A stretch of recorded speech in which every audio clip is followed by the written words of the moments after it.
Sir এটি আমাদের নতুন প্রপার্টি। আরে বাহ জিনি, আমি জানতাম তুমি এইগুলি করবে। সরি স্যার, আমরা কি সন্ধ্যাবেলা দেখা করতে পারি? আরে আরে দাঁড়াও, রিয়েল এস্টেট এজেন্ট ওয়ালাদের বাস এতটুকু ক্ষমতা। আরো জানো কি, শুনেছি ওর বয়ফ্রেন্ড নাকি অনেক গরিব। ওর এই কথা শুনে আমার খুবই খারাপ লাগলো। আমি আমার অফিসে গেলাম, কিন্তু ও তো এখানে চলে এসেছে। আরে জিনি, এবার কি আমাদের কোম্পানিকেও লুটতে এসেছো? রিয়া, তুমি সবসময় আমাকে কেন অপমান করো? তখনই ওইখানে প্রিন্স আর ইয়াস দুজনে চলে আসে। ফুলের মতো সুন্দর মেয়ের জন্য সুন্দর ফুল।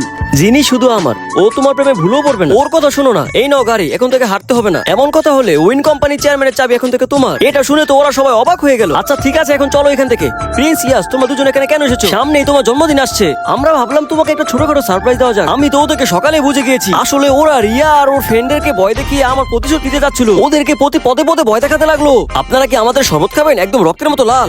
লাইট বন্ধ হতেই ওদের তো সবার প্যান্ট ভিজে গেল। যিনি আমাকে মাফ করে দাও, আমি তোমার সাথে অনেক মজা নিয়েছি। মাপ চাও তো খুবই সহজ, কিন্তু রিয়া কখনো টাকা পয়সা নিয়ে অহংকার করবে না। যে হুয়াং কোম্পানিতে তুমি চাকরি করো, ওই কোম্পানি সিইও আমি।